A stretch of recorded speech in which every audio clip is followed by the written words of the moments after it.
Hello and welcome to this Car Pod. I'm Kennan. I'm Filippo. And today we're going to talk about cars, starting with the news. All right. And I'm going to start us off with our first news story. The Subaru Legacy Saddest news story of the week. is being canceled a year from now. Does anyone care? No. Okay. No. Next news story. No, Go back. When was the last time you saw a Legacy? I don't saw one pay attention last to week, them. and it was notable because I saw one. They don't enter my conscience. I think if you wanted to commit a crime, Conscience or that would be a conscious? car conscious. That would be, if you wanted to commit a crime, that would be the car to use because it's so anonymous. Yeah. I mean, I wouldn't notice it regardless, but, but yeah, that's What true. brand did that Super Bowl ad where there was like an anonymous looking car? You know what I'm talking about? Yeah. A decade ago? It looks like that car. Well, yeah. And, it's a shame. To be honest, I didn't really know exactly what the current Legacy looked like, but this is what it looks like, apparently. And now it's gone. Nobody will miss it. Oh, they're No. just shifting their focus to SUVs Yeah, in general, like everybody else. So Subaru's out with the cars. And They've been Impreza still. yeah, Sedan yeah. and I mean, hatchback. but the funny thing, the same thing happened in Impreza that happened to Legacy, which is they created an SUV version, and then that became the really popular one. Okay, so Subaru's basically out. The midsize sedans, anyway. The Ford Fusion is done. Yep. The Chevy Malibu is Done. done, etc. Impala. Can you name the like four that remain? Yeah, Seven? I mean, you all you have left is the Camry and the Accord and the Altima, and is what else? There's a Sonata and the Kia Sonata and Kia K5, which those are going out. I think that's it. Wow, what a time! We're done. Yeah. I think about this with some regularity. Like Ford really, they knew what they were doing starting early by getting rid of the Focus and starting to focus on Of course, just some trucks and manufacturers muscle. like Subaru made other cars that people wanted to buy, and Ford has Right. the EcoSport. I'm not doing that. The but- EcoSport does great in Malaysia. Okay. Right. Is it EcoSport? EcoSport? No, it's EcoSport, even though they have the Eco Boost, spelled the same way, and they could have tied that together, but they didn't. Should we get to some more interesting cars? Yeah, let's bring up some actual news. Oh, The cool. Tesla Model 3 Performance. has been announced, revealed. Here are the specs. Do you know the specs? Not offhand, no. 510 horsepower. That's more than in every car you've ever owned combined. 0 to 60 in 2.9. It's not true, but it's not far off.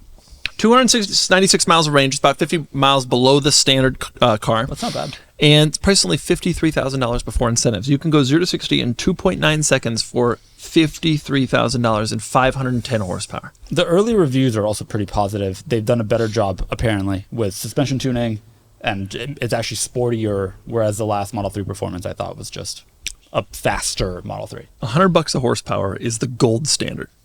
Oh. If you can get to 100 on a new car, if you can get to $100 a horsepower, you're killing it. The Mustang GT has pretty much always played in that realm. It's even Yeah. since I was a kid.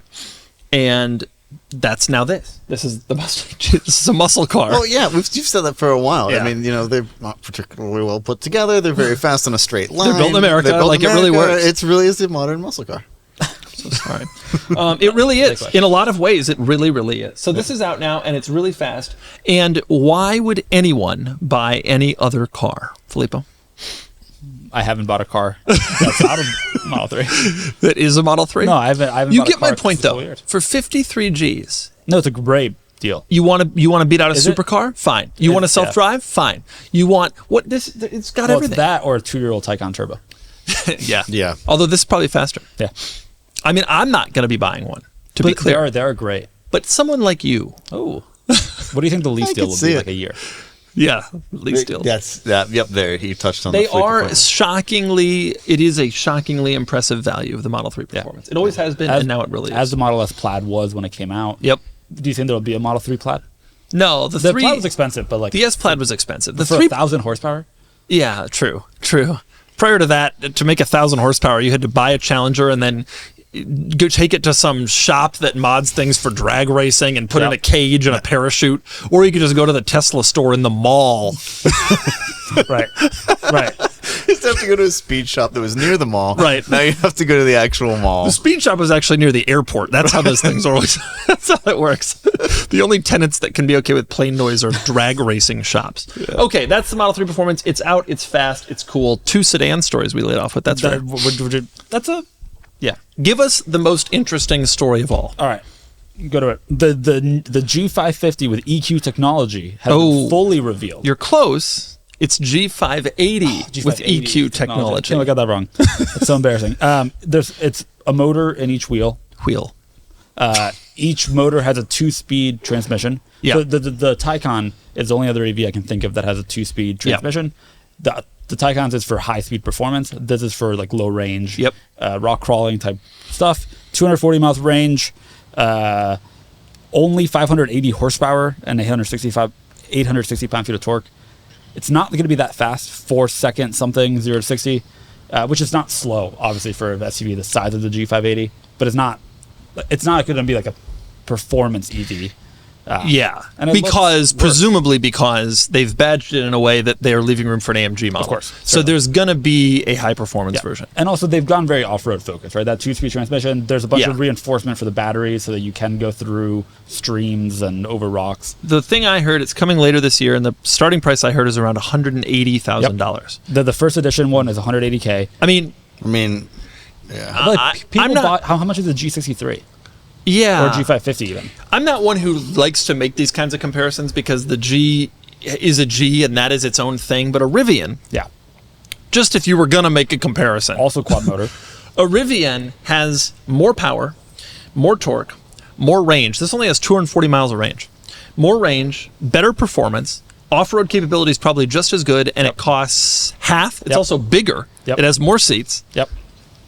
Or the Hummer EV has watts to freedom mode, which this does not have. Yeah, no one is buying that. They don't build very many. I will say, I think that the grille design here, which is the Mercedes EV grille design, does not work on this car. I think it looks bad. It looks okay. Why did they only give it a?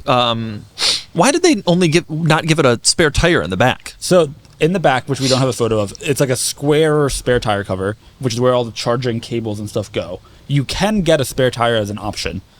I don't think they've announced where that spare tire will live.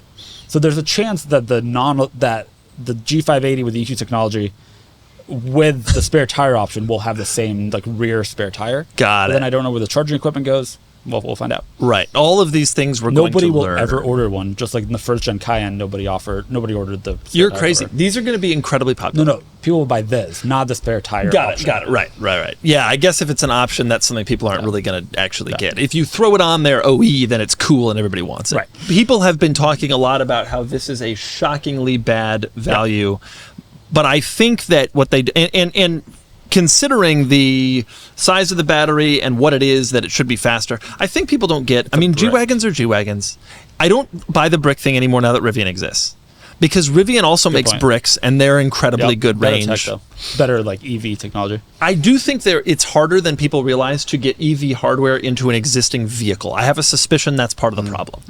Well, what's insane here is they announced that this would exist when the new G-Wagon came out, basically. Like 18. Right.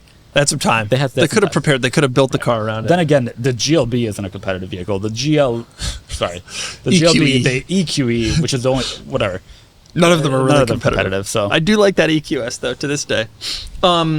This is an interesting thing. This world wants to go electric. The people who are in this 100%. World, expensive car, they are buying Model X's. They are the Kardashians. They want to be seen in electric cars. This will be everywhere. It makes sense that they go this way. And yes, we're going to see these things everywhere in California, despite the fact that from a value perspective, it's not particularly great and it's incredibly expensive. It doesn't matter. It's a G-Wagon. It has the image. It's going to be better on fuel than the current one. Right.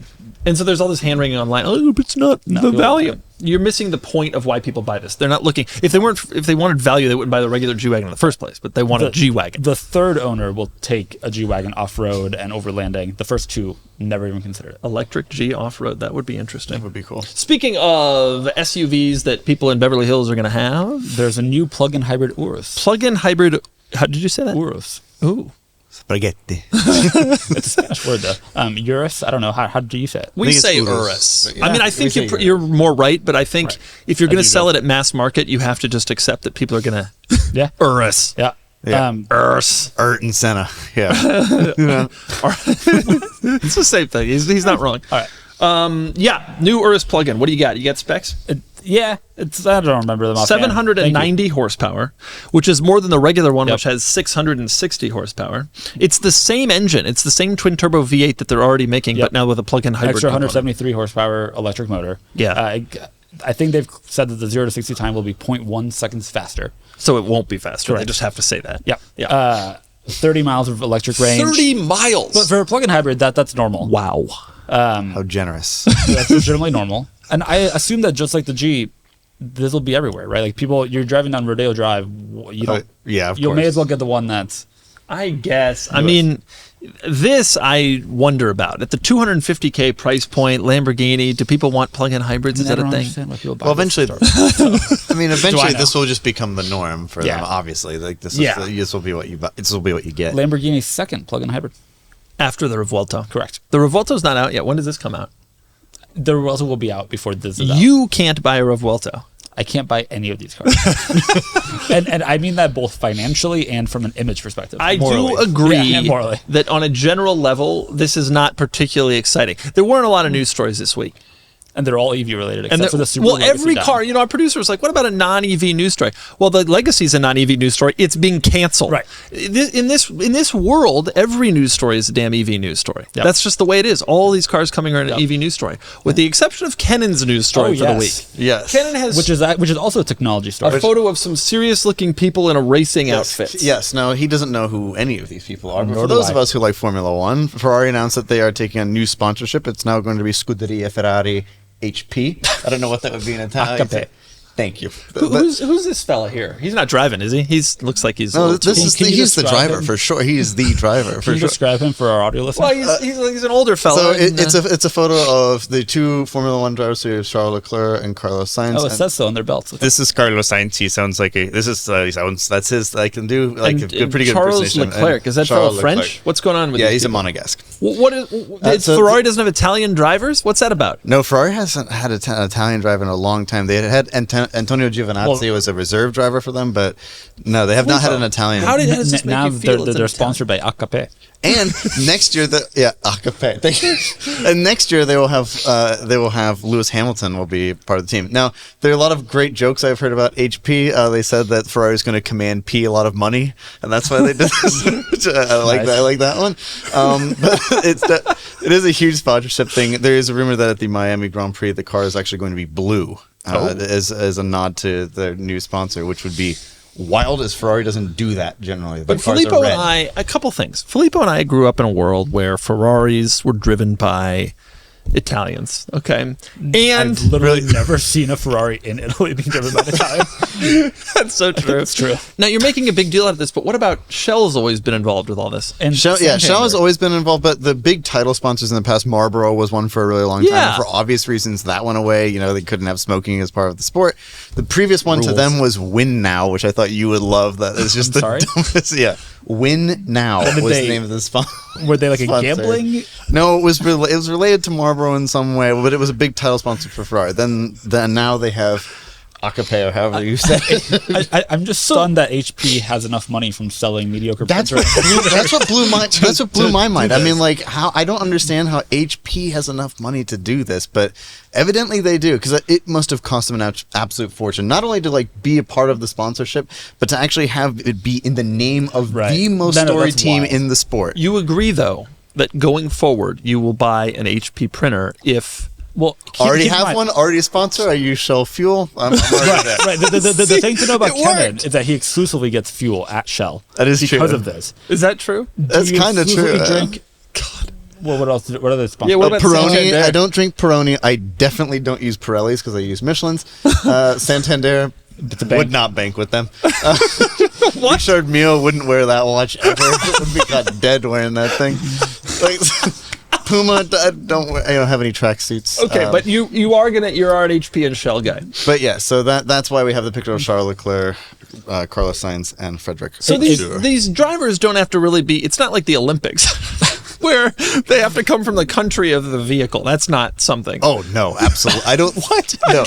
I was hoping that maybe the French Alpine, they like to have French drivers. They make a really big deal about that. And that's pretty cool. But no, there has not been an Italian Ferrari driver in some time. Yeah, that Michael Schumacher fellow was German. I don't know if you know that. Michael Schumacher, or Michael Schumacher, as his native tongue would have it pronounced, took Ferrari to extreme victories and extreme victories. Yeah, their greatest run of consecutive victories. Well, Kennan, thanks for that riveting story. Honestly, it was better than any of the other news stories we had. He asked me if he could include it. I was like, I don't want racing stories, and then we did it, and you know what? It was something. You got to find out that I don't like Pirelli or Peroni. And we all learned about somebody, including Frederic Vasseur, who is awesome and is doing a great job with the team, and I can't wait to see what he And it does only with took Ferrari. Kennan 10 minutes to get there.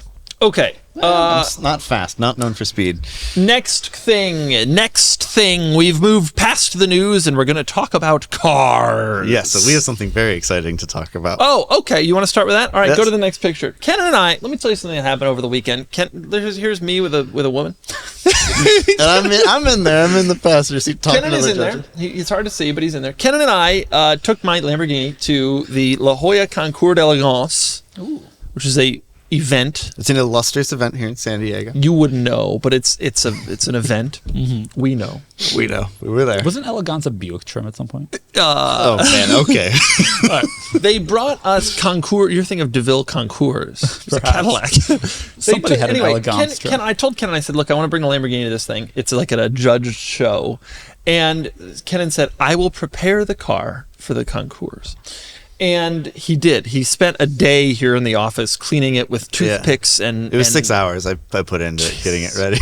It was a long time, actually. I ended up spending on it. Which is great. Everybody does this for these Concours events. That's what people do. Other people, by the way, pay their detailers, but it's okay. Well, we're going to get to that. So this is what people do. They prepare an enormous amount, and then they trailer the car to the event because they don't... But I live here, and I drive the car a lot, so he detailed the hell of it, and then I drove it home.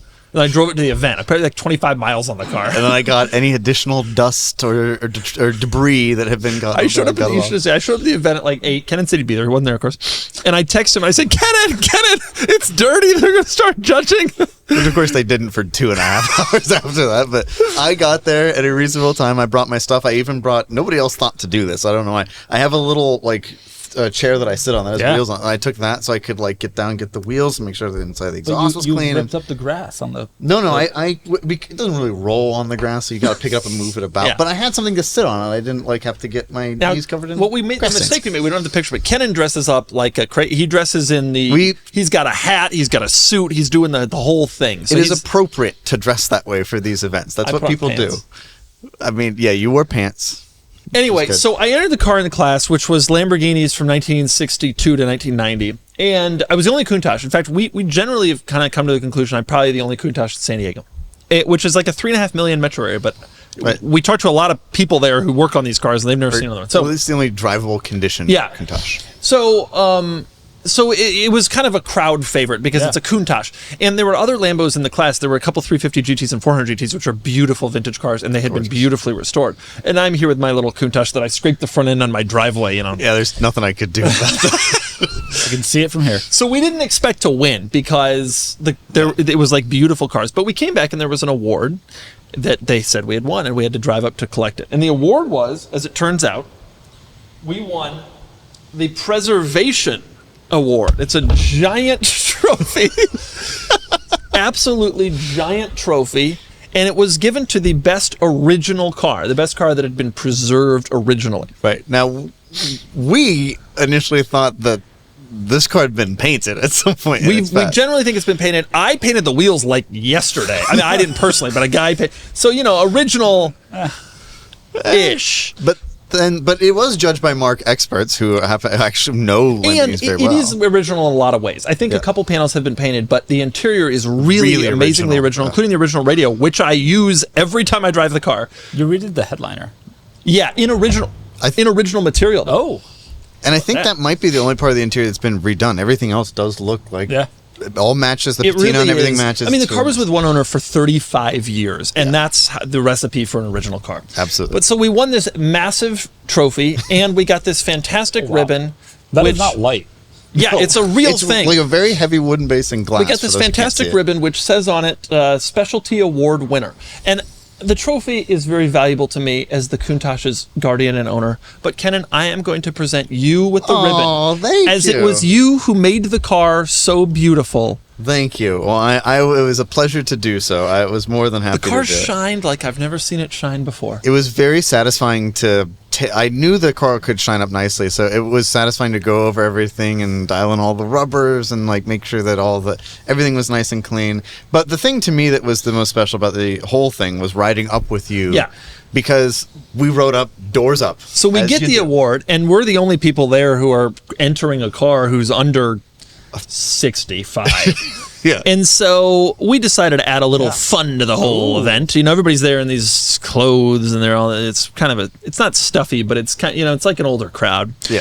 So we decided to make it a little bit more fun. So we roll up, we drive the doors up the whole way up, and it was great. We Everybody closed thought them it was- right before we went on stage, and then we pulled the car on stage, and we opened the doors, and people went nuts. applause. The whole audience started clapping. Yeah, it was great. We had a great time. We won an award. The Countach was definitely a crowd favorite. I think it's so cool to see that car, which is why I don't enter Concours events, but I thought it would be cool to show the car off because I think people like to see Countaches, Yeah, who wouldn't? Just such a cool car. especially as beautifully prepared thanks to Kennan. Can I My ask two pleasure. questions? Yeah. First of all, Kennan, the event seemingly sponsored by IWC. IWC Schauhausen. Yeah. Would you wear that watch? Oh, absolutely. Okay. Big pilot. Great. Big fan. Well, here's Sponsor. another There you great go. reason to have the ribbon. Second question is this kind of an insulting award? Yeah, Like, it's like a little You know, backhanded. it hit me later.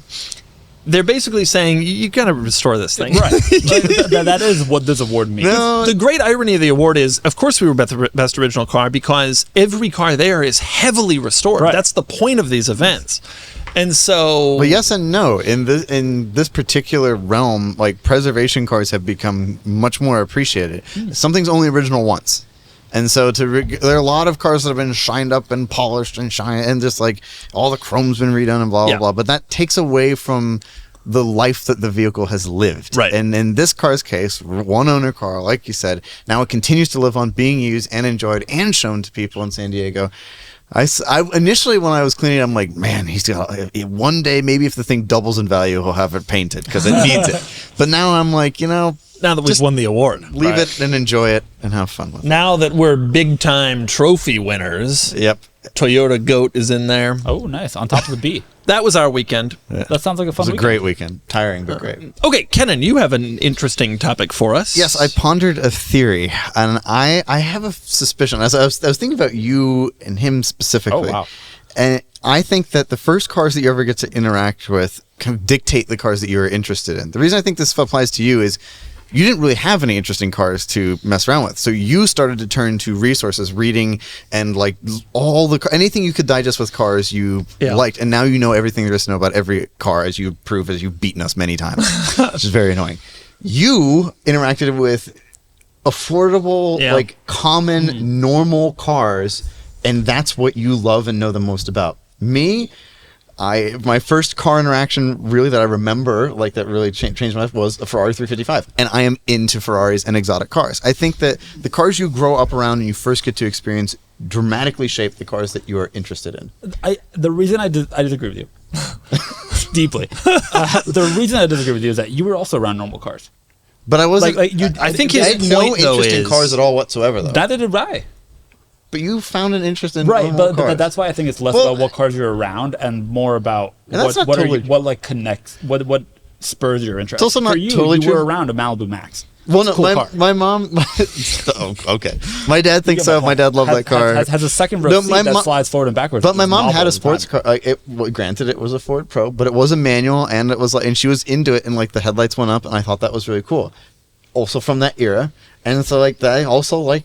There was something about sports cars. And whenever I would have like matchboxes organized, there were always exotic ones, and I would line them up on the carpeting, just like I do now. Like clean them, I that also sort did of thing. that, but they were just regular. I used to get the Hot Wheels car wash. That's his point. I think you make a good point. I think that's generally agreed to be true. I mean, people who have posters on their wall, want the car they had the poster of. And my dad had a whatever growing up often turns into I bought either that same car again or a newer version, you know? I think so. But my point is even more than that. It's like, again, in your case, if you don't have the cars around, you fixate on these cars, like just learning as much as you can about stuff that you're into, and that kind of just draws you that way. But what if it's the other way? It's the car that brings, like for you didn't care until the 355 came to you. Right? That's true.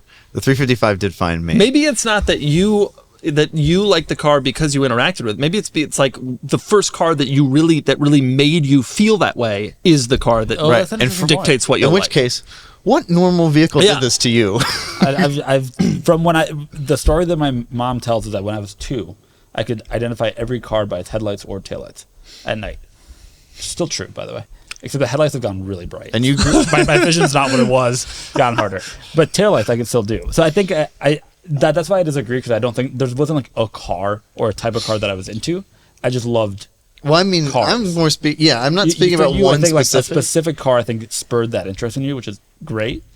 But I think that you then came to love that brand. But I think my point is, like, the cars you were around were just normal cars. You weren't around any exotic cars because they're just... Right, but a lot of the cars you were around were also normal cars. I guess... And then that car came to him. Right. And then I was only around That's exotic probably cars. more of what it is. The thing you remember and love is the first car that really speaks to you. So I guess... And in your case, it was a Fiat Panda. And what was it in your case? Fiat Uno I thought was cooler. If that's the... I just have a deeply pure love of all vehicles. Yeah. And so, like, I love normal cars as much as he does, and I love exotic cars as much as you do. And I run the gamut. I really do. It's also fascinating. He created a career for himself in cars. Yeah. I've always been passionate about cars, and cars just kind of... by happenstance, those two things linked. I think you learned that you loved exotic cars, and you created that career for yourself. So I think like you also like pursue the thing that's that's true. Well, very lucky in that regard. Oh yeah, very lucky. But yeah, it just was. I was just thinking about the origins of where. Yeah, it's an interesting thought, and when you particularly for him, like I was like, why does Filippo hate exotic cars but loves normal mundane? Because that's what he. I don't have any connection to exotic cars. I don't have any. Despite being from the land that builds them, and you grew up in Monza, right? Which near Monza, the Cathedral of Speed. But all Italians drive boring cars, little cars. And so there you go. That's exactly right. Filippo, what have you got for us today? All right. Earlier this week, Doug, you had an IONIQ 5N press car. Yes. You reviewed it. Yes. That video is coming out at some point. Right. What did you think of it? All right. I'm going to tell you this about the IONIQ 5N. Because I'm talking exclusively about electric cars this week. There is a feature in this car.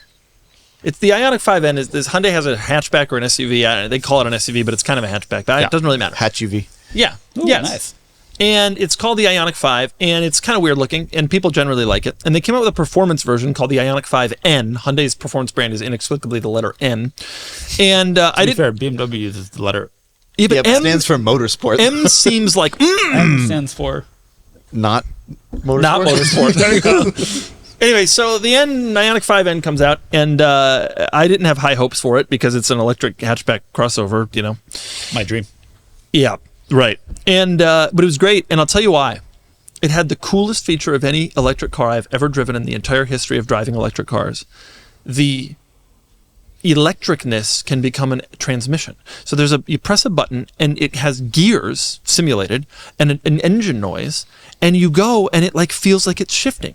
And it was it changed my entire perception of electric cars. And after this experience, I now feel that if Ferrari doesn't do this, and if Porsche doesn't do this, and if Rimac doesn't do this, then they're insane. It brings the fun of shifting back. I mean, you don't have a pedal, you don't have a gear lever, but like it feels like a dual clutch. There's paddles. So you use the paddles to shift. The sound is mimicked from an Elantra N in this case, which is stupid. But when you think about what it could be, they don't have anything. Genesis Sedan. But when Ferrari inevitably comes out with an electric supercar, they could have the 275 GTB, they could have an F50, and it was amazing. Yeah. It's like it really brought fun back to the electric car. Yeah. And all these Tesla people on Twitter are like, they're fun. You don't know, they are fun. How do you say they're not fun? Not really. Like, they're not really fun. Like, you just put your foot down and they're fast. Yeah, exactly. They're fast. Yeah. But like they're not, there's not much to the experience. Or beyond that. Yeah. From Tesla people who came out of a Prius, that to them, they think that's what fun is in a car. Is like pushing your foot down and it's fast. But to people who have been in car enthusiasts, It's about gear changes. It's about feel. And the IONIQ 5N has all that. It was amazing. Did you drive around in DCT mode? That's when I've been driving the car the last 3 days. The only mode I'm driving in. Really? I refuse. Yeah, absolutely. I get in the car and the first thing I do is press that button, turn it on. It's amazing. Sounds incredibly cool. It changed my entire perception of all electric car performance cars. Wow. Well, do you think other people will actually If follow they that lead? don't, then they are the stupidest then they are as stupid as we think they are. Wow. Dang. So Everyone should do this. It is Like- so clear to me that this is like the future of making performance electric cars. I don't know how it works. I don't really care, but it feels like shifting when you're driving it. That's incredible. It's amazing. I heard you revving the engine when you Yeah. come in. And it's all like all the sound is inside the car. No, I think. no, It's there outside the car. isn't. There's a speaker on the outside and the rear. Ah. And again, it's the Elantra N engine note. So you're listening to this and you're like, this is stupid. And it is. But it is cool. But you get what it could be. Yeah. Right. Right. I understand the implication. You understand the implication. And Hyundai starts this somehow, but you see where this could go. And it's like, and when you downshift, the car like rocks forward. Really? Like, yeah. Like it feel it you if were blindfolded in the car, you would think you were driving in a DCT car. Period. There's no way you could tell that it was an electric car. You know, pretty cool. I being me, or whatever the correct way to say that would have been, my first thought is that less efficient? Like a CVT, famously, most efficient way because you're always in the power band. Are you like creating inefficiency that doesn't Absolutely, because anywhere there are shift times, you're off the acceleration right. curve. But it's about, we give it up for fun. Sometimes you have to live. Yeah. and it probably is less efficient. But keep in mind, the IONIQ 5N is already less efficient than the regular car. True. The range is like 250 versus like 320 in the regular car. So it's a pretty significant decline. So if you're buying the N, you're probably already committing to performance. Right. Right. So why not lose a couple miles of range to have shift? Fascinating what it could be. I am stunned by it. And then you start thinking, okay, well, wait a minute. If they can do that, could they? Toyota said Toyota they were has working said on a manual electric car. And then it's like, well, maybe this it's won't not. be so bad. Computers, Yeah. man. I mean- HP. Yeah. HP, doing it. Frederick Vasseur, you know.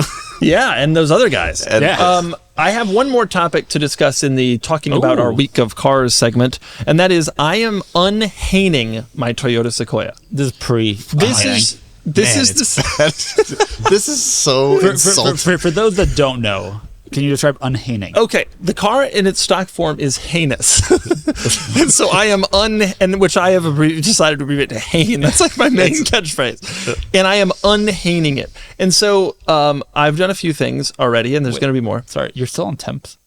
Yeah, I feel like when you take a temp plate off a car, it's not new anymore. You know what I mean? Right. I wouldn't know. And so I'm going Never to had a leave template. the template's not due till like mid-June. I'm just going to keep, I have the plates, the okay, physical. okay. I'm just going to keep rolling on temps. It's still like it's legal because it's to the same number to the car. Right. It just doesn't feel, once the plate's on, it's over. Right. And after all, you've driven 100 miles. It's still kind of new. I did my first fill up the other day. Wow. And I went to that gas station in Miramar, the Stars and Stripes gas station that's yeah. all America themed. And I was like, yeah. If I get a Viper, I'm taking it there for Philip. I just have to. I don't look at the dingle often. The camo is just The camo, It's camo and the wheel All right, arches we'll get to that in a is sec. really So pronounced. I took off the fender, the running board. So go to the next picture. The running board's gone. That really had an effect. Can your son still get in it? That's going to be hard. So the previous picture, you can see the running board. It really gives the car an enormous amount of visual bulk, and it functions to make the wheels look smaller because it really pulls the whole body down, and it makes the car just look bigger and the wheels smaller. The wheels already look kind of small because of this stupid black things. So, but taking it off, tiny. the car looks more muscular. The car is like actually better because of it. Well, what are these wheels? 18s? Yeah, with big tires, but what you don't understand is this isn't the wheel arch. Right. It's a stupid fender, and they I don't know why they did that. So then the next thing. Sorry, can I ask a question? You have modified your vehicle. Yeah. And in doing so, you've made it less practical for your sole use. You which know, is carrying can your we talk family about around. this? Can we talk about running boards for a second since we're going to do this? Yeah. You think running boards are practical? Everybody's like, running boards, they make it easier to get in. Running boards stick out 2 inches from the car. I can't get my foot on a running board. Yours are okay. In the Sequoia, they're kind of wide.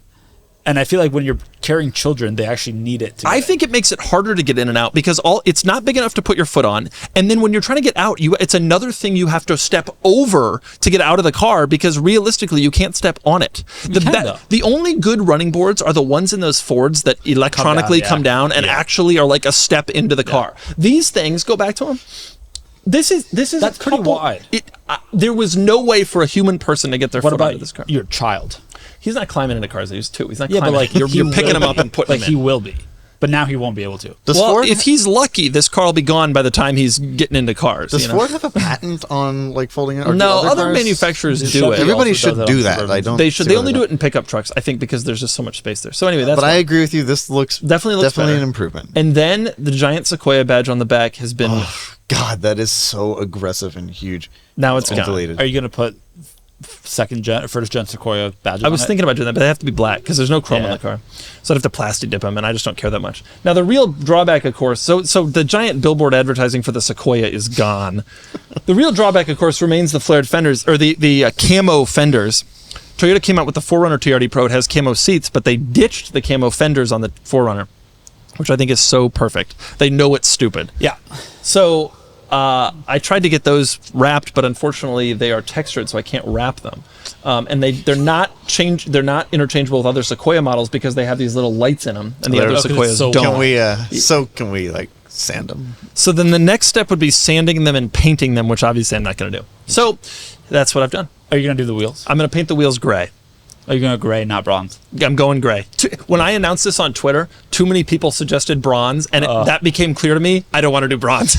In order to make the car subtle, it has to be like gray wheels, and then Kennan will finally respect me again. I forgot that the badge Yes. was black. That's true. I actively do not respect this vehicle. Tasteless, heinous vehicle.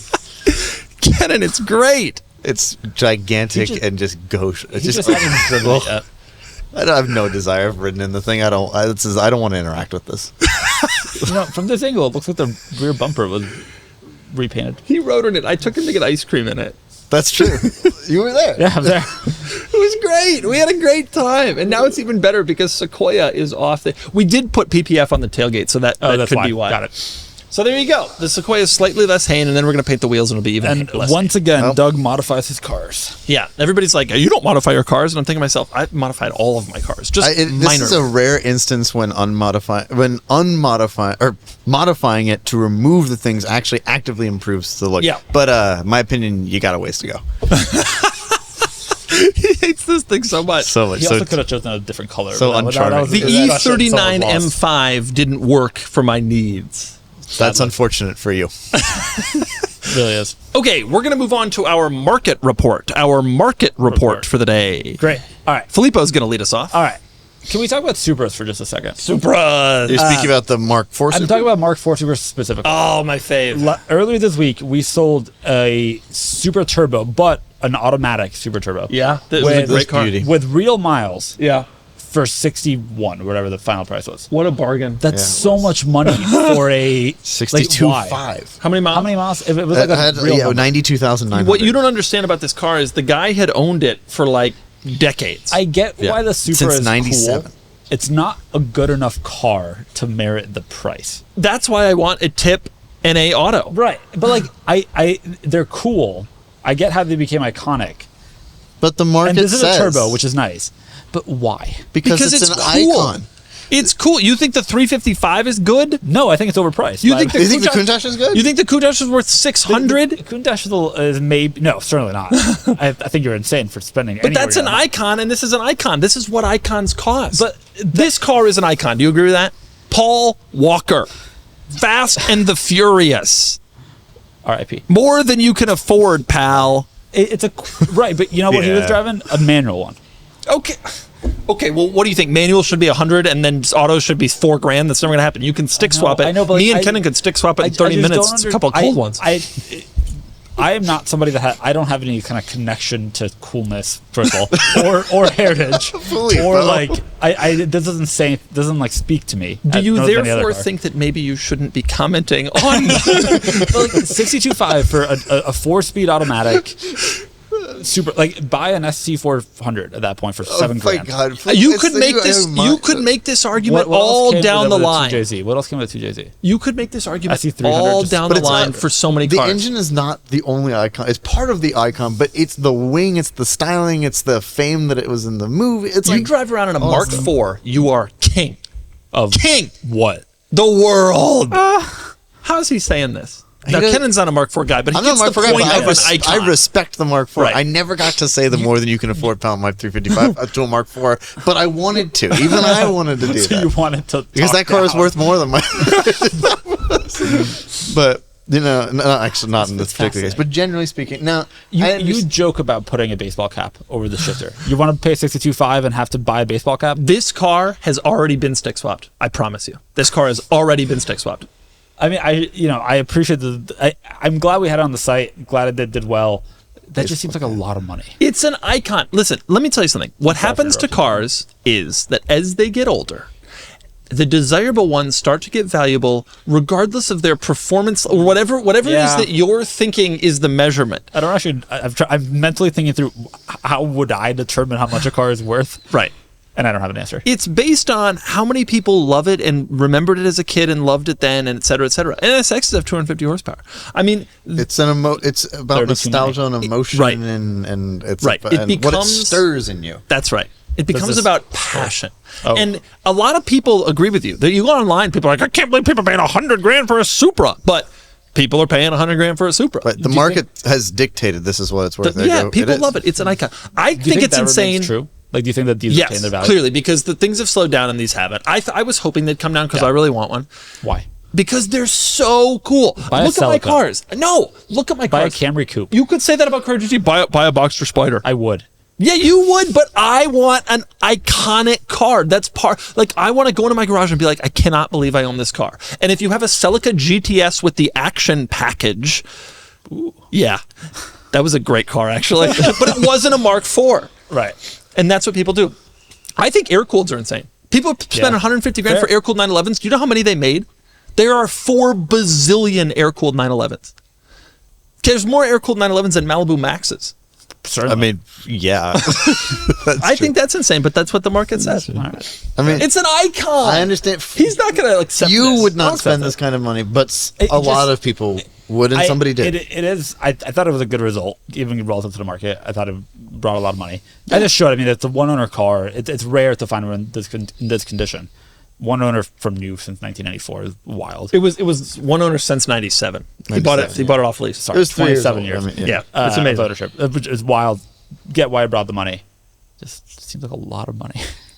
That's how you think 30 mil for a 250 GTO. How about that? I mean, that's what happens. These cars become iconic. 250 pontoon fenders are 25 mil. He's like, that's a lot of money. Yeah. I remember you could get a pontoon for a whole lot less than that. When I was a kid, Why these get that pontoon, one? nobody wanted them. Why would you get that when you get a 250 GTE? No, he would say pontoon 250 for 20 million. Why get that when you could get a California T for 67 grand used? Lots of cross shopping between those.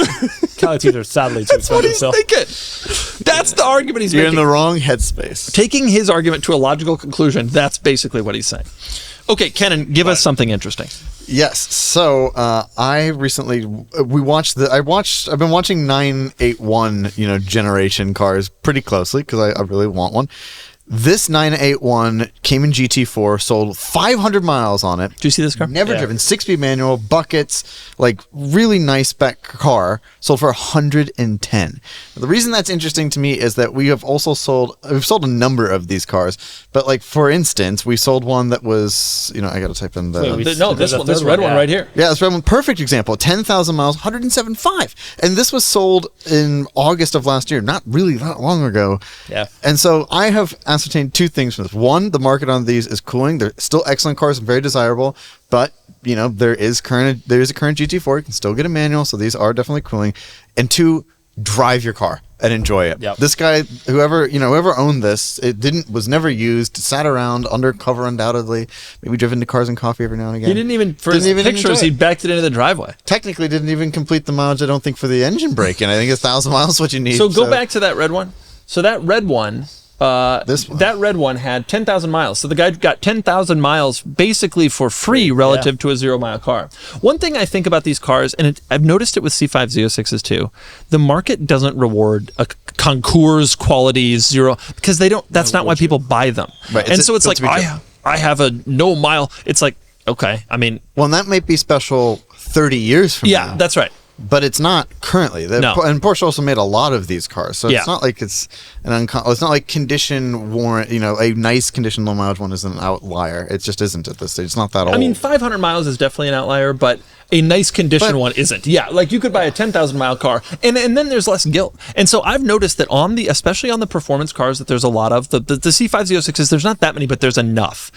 That the mileage, the market doesn't reward the difference between a 5,000 mile car and a 20,000 mile car. Yeah. So why don't you just take those free miles? Like enjoy and the car. it. Have fun with it. And also, Exactly. like, fundamentally, especially a GT4, it's not the most special one. There were more special versions. If you Yeah. want to preserve one, if you want to be a collector of them, it's an 8-year-old car. Like Yeah. it's an 8-year-old performance car that you want to drive. You're not going to keep under wrap in your garage. Yeah. Why buy the 500 mile one? Yeah, you should. Right. That's right. And I think It's just a used car. I think people are buying it for that reason, to drive. And so they look at this and say 500 miles, that doesn't do me any good. Right. Like you said, in 30 years when we're at Concours, a 500 mile GT4 will be a special car. But that's only because at that time there will be There'll two be zero that have of them. kept, that kept Right, like exactly. that. Precisely. Go back, by the way, one other interesting thing about these. Yep. This is interesting. This is Yep. a 718 that sold for the same money with 12,000 miles. So what does that say? Does the market not really distinguish between the 718 and the 981? I mean, they look very similar. He thinks they're the same. It's interesting. Of course, they have different engines and a lot change between the two. But yeah, But go back if you. Go But it back is to that int- page yeah, showing it all is the overall interesting results, generally. That's an interesting thing. I mean, obviously the 718 has more miles,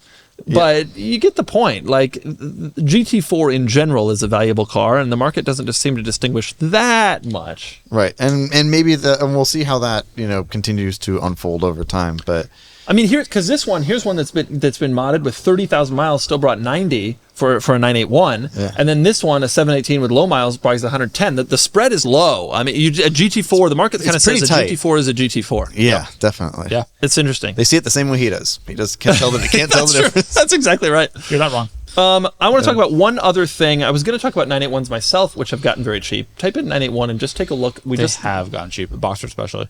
Yeah, we just sold. It was actually a box that we just sold. But if you click on lowest price, if you just type in 981 and don't click on a car, yeah, and then go to lowest price. We just sold this one here for 21 grand. I know. I mean, we're It's getting that. That's interesting. And it hit me as I was looking at these. Now type in Range Rover and make 13 the first year. Oh. This will be interesting to you. Actually, you have to type in you have to do the model because we don't want sports. So click on that first one. Yeah, exactly. And then start at 13.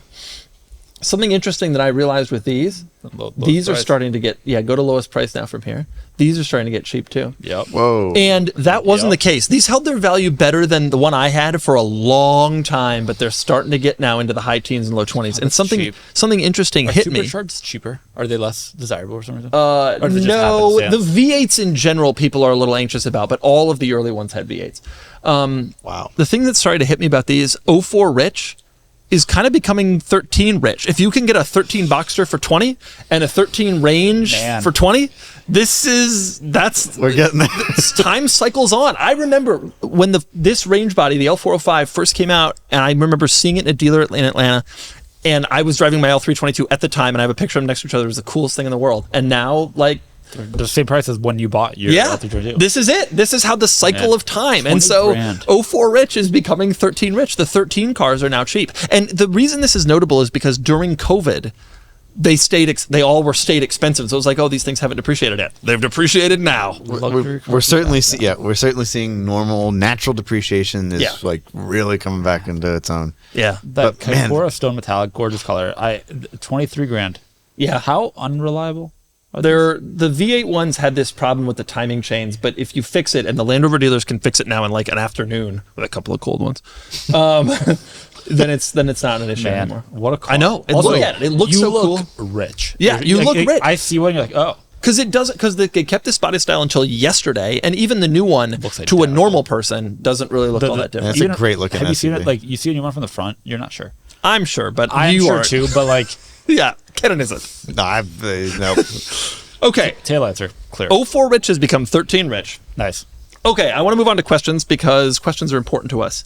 and we love questions. Remember, you can ask us questions if you go to carsandbids.com, click the communities tab. We will have a post, and you can ask your questions, and we will answer the most upvoted ones. Except for the next few weeks, I will be out of town, and we pre-recorded some episodes with some old questions, but then we'll be right back to it on June whatever. Anyway, first question comes from Saab Enthusiast. Ooh, my favorite kind of person. Doug, will you collaborate with Scotty Kilmer? Filippo, tell us about Scotty Kilmer. He's a car YouTuber. Never watched a Scotty Kilmer video. He says that everything is unreliable. You've never watched a Scotty Kilmer He video? says that everything is unreliable except for some Toyotas, which I think are okay. He's also quit and died many times on his YouTube career. Yeah. Scotty is one of the craziest people, and it's no, I won't collaborate with him because he's kind of bizarre. But he actually doesn't like me. He's called me out a few times for this or that. But I think he probably has kind of forgotten about. Like he doesn't. He's kind of all over the place, and I suspect he doesn't like have a grudge. I think he just that day that was the content he was making. But boy, what an unusual person. My understanding is he now lives in Rhode Island. Oh. Which seems right. Where did he live before? He lived in Texas for a long time.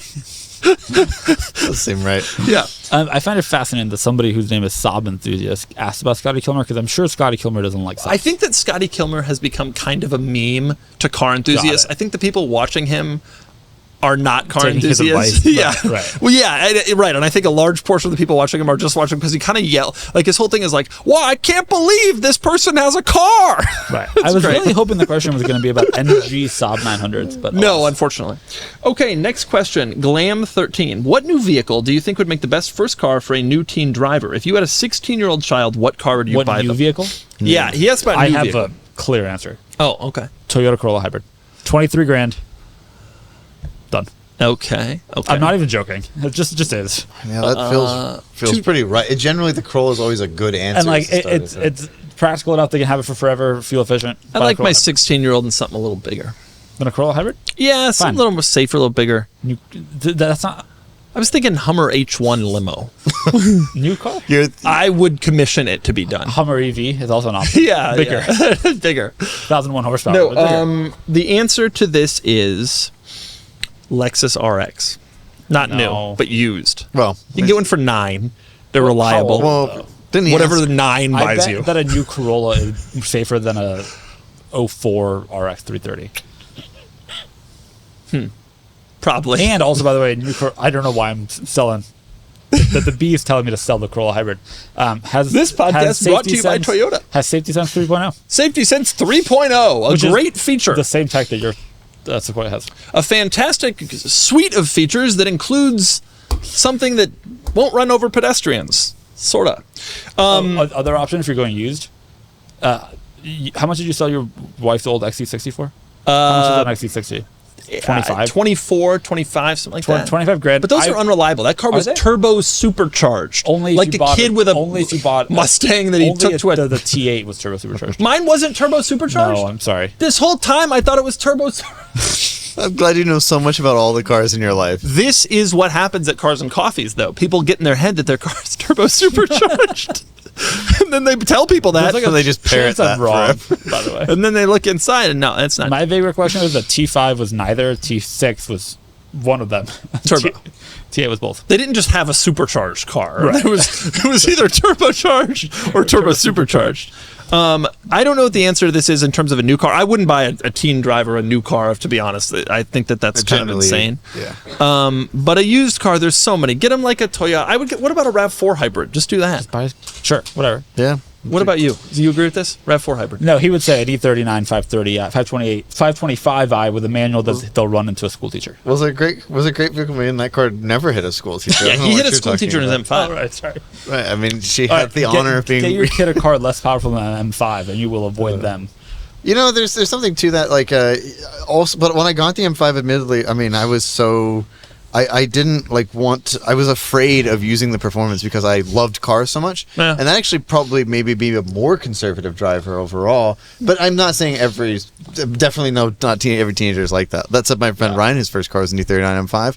We were actually pretty conservative with that for a long time. The mechanic said he was getting carbon built up and had to be more aggressive with it. And then the speeding tickets came. And now he won't drive it. And now he won't drive in the rain. Or at actually, all. I'll just leave it, yeah. Okay, next question from Better Luck Next Time. What car brand is making the most obvious mistakes and needs a Doug DeMuro consultation? Oh, man. The answer, we all agree, I think. That's Park Owl. Oh, the Aspark Owl. There's no mistakes. Right. That is a masterpiece. That is a masterpiece. What brand were you going to say? Nissan. I was Yeah. going to say Mitsubishi, but Mitsubishi's on that list Mitsubishi too, is yeah. done. So presume they're done. There's no saving them. There's no saving. You know what I think actually? Who I think actually Nissan. needs you? Nissan. You know who I think it needs you more than that? Nissan. Lincoln. Because Lincoln has potential. They have potential. Ford had Volvo, Aston Martin, Land Rover, and they're like, no, we're going to sell them and focus on Lincoln. And then what they gave us was the Corsair. And which is great, and the Nautilus, which is great, but like, Corsair's not great. The Nautilus is great. Nautilus is but great. like, The Aviator was great Avi- 5 years ago. you Yeah, know Aviator's that, good. but seemingly no consumer does. Yeah. So they kind of need some advice. It's a marketing issue more than anything. I agree with you about Lincoln. Unfortunately, the answer is still Nissan. Look, dude, Nissan canceled the Xterra the day before the off-roading craze took off. Yeah. And Of they've course, had they kept it running for 14 years in the same generation before that They point. did. Yeah. They kept it running for 14 years. It didn't work. They were like, we're done. The off-roading craze took off, and they're like, nah, we're going to wait and see. We're going to see if this really... And then after 11 years, when Toyota was eating their lunch and Honda came out with an off-road version of the Pilot called the Passport, Nissan finally...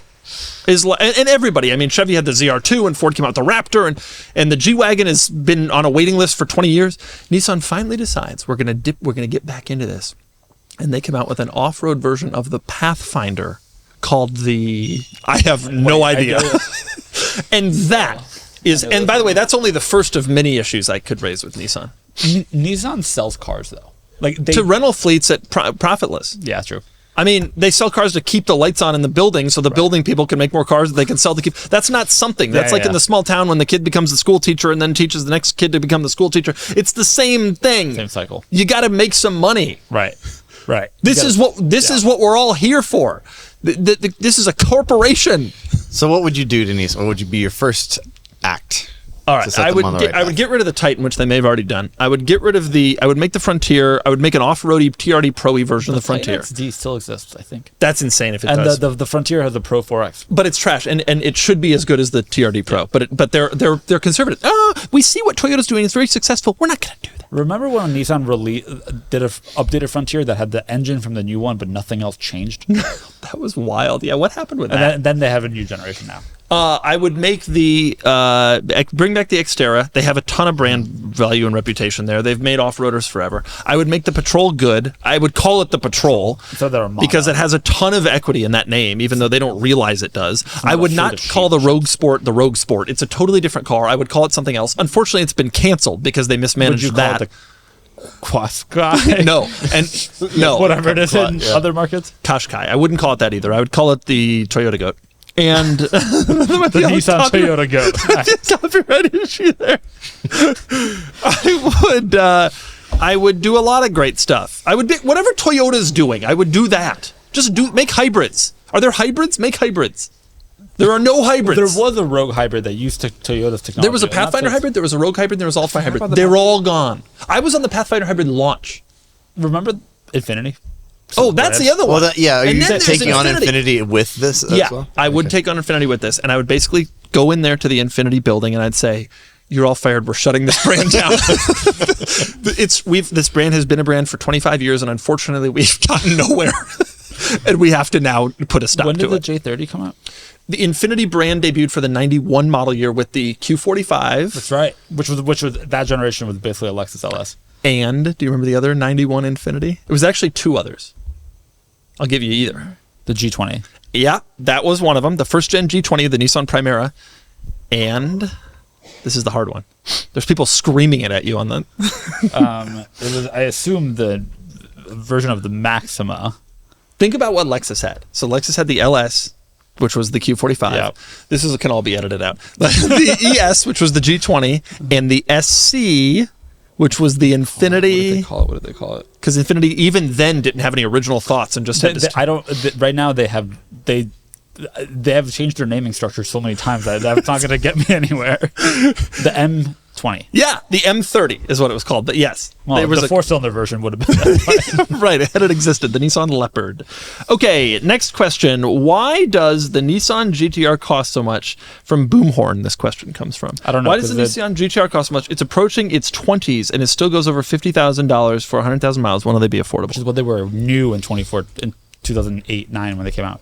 What happened with Nissan, the GTR, was they came out at 60 grand, $69,000, and every year they bumped and it was such a value, and every year they bumped the price like $4 grand and hope nobody would notice, and by the end they're like $150,000 cars, and so the reason they're still so expensive is new ones are now 150 grand. Technically, we have a new generation, new facelift. Again, the one that came out last year. Jesus. I mean, they are. There has to be a replacement coming at some point. They announced one, but it's not a replacement. Let's be honest. It's a facelift. Point. Yeah, it's some point. This year was the last year of the existing. You know what it should be? It should be electric with simulated gear shifts. What car should they simulate?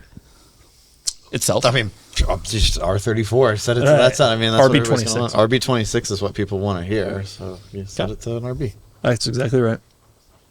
Great. Okay, we've solved Nissan. We've solved Nissan. Oh, by the way, I would cancel the GTR and the 370Z. They don't have time, or whatever it's called, the Z. They don't have time to be doing things like that. I don't think they put that much work into the Z to start. Can I ask you a question about the Z? Remember when you had it and the reverse camera was seemingly pulled off of a 1997 Pathfinder? They just won't spend money, and they've by not spending money, they have cut costs themselves into this situation. They have taken risks. They haven't spent money. They've just had bad conservative leadership, except for the fellow who escaped Japan in a suitcase.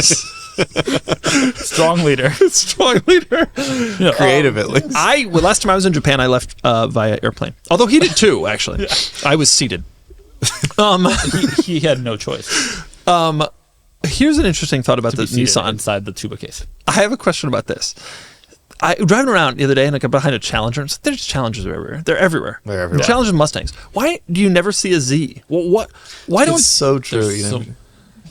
Why don't they become the Challenger? Why would you buy a Z? Well, why don't they just? It's too expensive for that. Here's a thought for Nissan. Go to a Chrysler dealer, which I know is a decision, but go to a Chrysler dealer and be like, okay, this is what they do. We're going to straight up copy it. I mean, it's a good start to go to a dealer that doesn't sell the car you're referencing. Chrysler, Dodge, Jeep dealers are the same. I know, but get it right. You get my point. Why don't they just do whatever it is that makes the Challenger sell? I don't know what it is, but just do incredible that. amounts of incentives and cash on the hood. Is that They do that anyway. Nissan true. does that anyway. So if you're going to do that, why not make 1 million cars instead of 1,000 cars? If you're going to make no money on each one, build more. Build more. If you're going to make $6 per car, wouldn't you rather make $6 million than $6,000? Do you remember when Doug was giving you Nissan? Do you remember when Doug was giving you advice on what to do? I hope you stop listening. I'm not totally wrong about this. Mustangs and Challengers are everywhere. Nissan also makes a car in this segment. It is nowhere. The way to solve that problem is to do whatever it is that Ford and Dodge do to make their Mustangs and Challengers everywhere. I think they already have that strategy, which is sell them to enterprise. No, Challengers, dude, there are Challengers everywhere. We live near a Marine Corps base. I got 2 more questions. Yeah, it's very true. 2 more questions, and they're both really good. Okay. Number 1, RO76. Question for Doug. If you were to sell the Carrera GT, would you sell it no reserve on cars and bids? Would you get the full value of what the car is worth? Yes, I absolutely would, and I have absolutely no doubt that the car would sell for all the money. Mm-hmm. Yep. I don't really plan to sell it on cars and bids or anywhere. Ever. No, that's not true. I will definitely sell that car one day. Prepare yourself. People are always freak out when anyone sells a car. I want to prepare everybody that I will someday sell this car. I'm setting that expectation now. Okay, fine. Last question. It's not a good one. From V. Thank you for contributing with your question. From VT Jumper, is Doug the type of guy to ever update the silhouette of the Grand Cherokee in the animation that starts his videos? It's a Range Rover, isn't it? If he was that type of guy, what would the new silhouette be? That's why it's not a good question. It is the L322 Range Rover, which is the car that essentially kicked off my YouTube channel. That's why it's that. Right. My neighbor drives an L322 Range Rover. Unfortunately, he's moving to South Carolina this week. And I'm very sad to no longer see one in my daily life. That one is the right color, too. Isn't it Giverny over oatmeal? Yeah. Great. Magnolia? I don't remember. Whatever. The green over tan. The reason I asked this question, though, is what type of car would you put as the silhouette? Countach. Yeah. Doors. On the Countach going up. Alternatively, Sequoia. Camo fenders. Nah. You would have to accentuate those in the image. Just add little things. The fenders blend into the background. The fenders would be negative space. Countach is a clear right answer, though. God, those camo fenders. The most recognizable. Well, Carrera GT would be fun to have it pull and have the wing go up. That'd be kind of cool. It would. Some But the people, doors are cool. when I announced that I wanted to get rid of the fenders, some people, I like the fenders. Well, that's a decision. And there you go. Is that a podcast? I think that's a podcast. That's a podcast. Thank you, everyone, for playing, or whatever it is that we're doing. We will see you next week, but it will be pre-recorded, so we won't take your live questions, but we'll have them again soon. Yep. Kennan, any parting thoughts? Emily's fine. Emily's doing great. You know, when you have to say that, people worry. What is her job again? She's a teacher. We'll say she's a teacher. She's a zookeeper. He doesn't want to say it. That's why they live up near the zoo. Teaches the zoo. Goodbye, everyone. Goodbye, everyone. She teaches the zoo.